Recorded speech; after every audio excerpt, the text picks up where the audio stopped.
நமது இரட்சகராகிய இயேசு கிறிஸ்துவின் இனிய நாமத்தினாலே உங்கள் அனைவரையும் வாழ்த்துகிறேன். குழு மீட்பு அல்லது குடும்ப மீட்பு என்று எதுவும் இல்லை என்பதை குறித்து இன்று பார்க்கலாம்.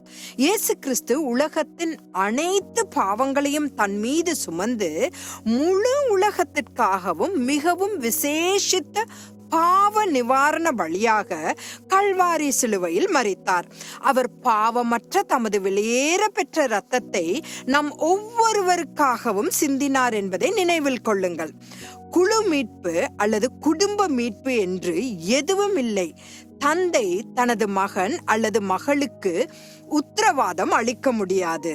ஒவ்வொருவரும் அவரவர் செய்த பாவங்களுக்கு கணக்கு கொடுக்க வேண்டும். தாயின் வயிற்றிலிருந்து நாம் தனித்தனியாக இந்த உலகத்திற்கு வந்ததை போலவே இந்த உலகத்திலிருந்தும் தனித்தனியாக செல்கிறோம். நித்தியத்துடன் ஒப்பிடும் போது இந்த பூமியில் நாம் வாழும் வாழ்க்கை மிகவும் குறுகியது.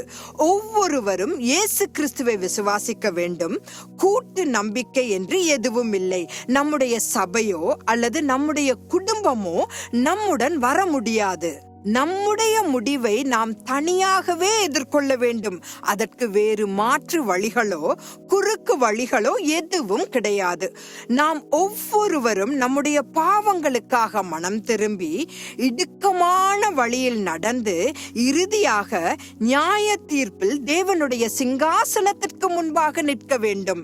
நியாய தீர்ப்பு குழுவாக அல்லது குடும்பமாக நடக்க போவதில்லை என்பதை நினைவில் கொள்ள வேண்டும்.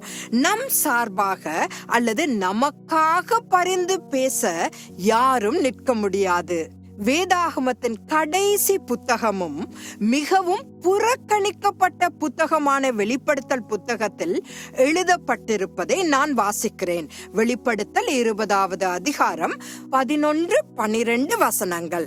பின்பு நான் பெரிய வெள்ளை சிங்காசனத்தையும் அதன் மேல் வீற்றிருக்கிறவரையும் கண்டேன். அவருடைய சமூகத்திலிருந்து பூமியும் வானமும் அகன்று போயின.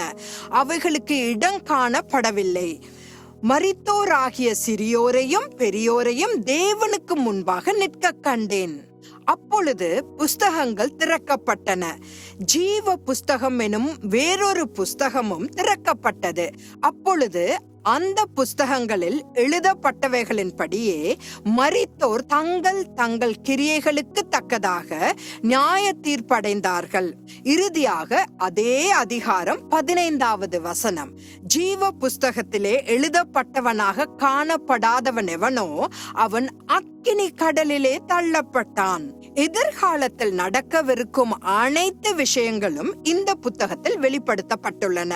இந்த வெளிப்படுத்தல் புத்தகத்தை கிறிஸ்தவர்கள் படிக்கவோ அறியவோ விரும்புவதில்லை. அறியாமை நம்மை காப்பாற்ற போவதில்லை. ஆனால் கடைசி காலத்திற்காக ஆயத்தப்படுவது நிச்சயமாக நம்மை காப்பாற்றும். தேவ ஜனங்களே, இதை சிந்தித்து பாருங்கள். யுகத்தின் முடிவு மிக அருகில் உள்ளது. மாரநாதா.